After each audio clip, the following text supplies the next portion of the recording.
আসসালামু আলাইকুম। আমি শিউলি বলছি, চলে আসলাম নতুন আরেকটি ভিডিও নিয়ে। অনেক দিন ধরে বেড়ালাম, বেশ কিছুদিন ধরে বেড়ানোর পরে একদম মাংস খেতে খেতে আর ভালো লাগছে না। বোনের বাড়ি, ভাইয়ের বাড়ি, সবার বাড়িতেই যেখানে যাই শুধু মাংস আর মাংস, পোলাও, মাংস ছাড়া আর কিছুই না। বাসায় এসে একদম ভাবছিলাম যে মাছ আর মাছ খাবো, পুরো এক সপ্তাহ ধরে কোনো মাংসই খাবো না। ঠিক সেই কাজটাই করে ফেললাম। কালকেও রান্না করছিলাম, আজকেও রান্না করে ফেলবো যে মাছ রান্না করব। আর সবজি খেতে কেন যে এত ইচ্ছা করছে, আর সবজি ছাড়া আমার আর কিছুই ভালো লাগছে না। আমি এখানে বেগুন, পটল আর আলু কেটে নিয়েছিলাম, নিয়ে এটাকে ভালোভাবে তো কেটে নিয়ে ধুয়ে টুয়ে রেডি করে রেখে দিয়েছি। আর এদিকে মশলাটা কষিয়ে নিলাম। মশলা কষানোর পরে আমি এখানে সবজিগুলো দিয়ে দিলাম। সবজি দেওয়ার আগেই আমি কিন্তু মাছটা আগে ভালোভাবে ভেজে নিয়েছিলাম। মাছটা ছিল রুই মাছ, আর রুই মাছ দিয়ে কিন্তু এই সবজি রান্না করলে খুবই ভালো লাগে। বেগুন পটল ইদানিং যে আমার কাছে এত ভালো লাগে পটলটা, কেন আমি জানি না। সত্যি মনে হয় মাঝে মধ্যে মানুষের খাবারের রুচি চেঞ্জ হয়, আর হঠাৎ হঠাৎ অনেক কিছু খেতে ইচ্ছা করে। আবারও মনে হচ্ছে গুঁড়ো মাছ খেতে পারলে আরও ভালো হতো। অবশ্যই কালকে আমি আবার গুঁড়ো মাছ রান্না করার প্ল্যানও করে রেখে দিয়েছি।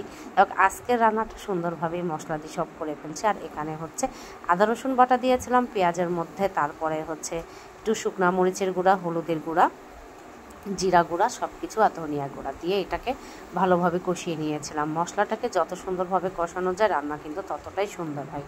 আর ওইটা কষানোর পরে যাই হোক এর মধ্যে যে সবজিগুলো দিলাম এটাকে ভালোভাবে কষিয়ে নেব। আর এই কড়াইতে রান্না করলে এত ভালো হয়, একদমই লেগে যায় না, খুবই ভালো হয়। আমি মোটামুটি খুবই ভালো লাগে রান্না করে। তারপর মাছের মাথাটা আমি আগে দিয়ে দেবো বলে একটু পানি দিয়ে কষানোর পরে পানিটা দিয়ে দিয়েছিলাম, দিয়ে মাছের মাথাটা আগে দিয়ে রান্না করব। কারণ মাছের মাথাটা হতে একটু লাগে, আর মাছটা হতে অতটা সময় লাগে না। এই জন্য মাছের মাথাগুলো আমি আগে এখানে দিয়ে একটুখানি ভালোভাবে একটু জাল দিয়ে কষিয়ে নেব। তারপরে আবার পানি দিয়ে দেব। পানি দেওয়ার পরে লাস্ট পরে যে মাছগুলো আছে আমি সেই মাছগুলো এক এক করে দিয়ে দেব। মাছগুলো এই কড়াইতে ভাজছিলাম বলে এই কড়াইতে মাছ ভাজাটা একটু ভালো হয় না, কারণ কালারটা আসে না। আমার একটা ফ্রাই প্যান আছে, ওইটাতে খুবই মাছ ভাজা সুন্দর হয়। আর ওইটাতে করতে করতে এমন অভ্যস্ত হয়ে গেছি, আর কোনোটাতে আমার কাছে ভালো লাগে না। যাই হোক আজকে এই কড়াইতে ভাজছিলাম বলে কালারটা সুন্দর আসেনি আমার কাছে। তারপরেও তরকারিটা রান্না করার জন্য মাছ প্রায় সব কিছু দিয়ে দিলাম। আজকের তরকারিটা এত টেস্ট হয়েছিল, সত্যি আমার কাছে খুবই ভালো লাগছিল। কিন্তু একটা জিনিস আমি দিতে পারিনি, সেটা বাসায় ছিল না, সেটা ধনিয়া পাতা। ধনিয়ার পাতা দিলে যে কি মজা হতো, অনেক মজার হতো। তারপরও আমি খেয়ে অনেকটা মজা এবং তৃপ্তি পেয়েছিলাম। যাই হোক, আমার ভিডিওগুলো যদি ভালো লাগে অবশ্যই লাইক, কমেন্ট, শেয়ার দিয়ে পাশে থাকবেন।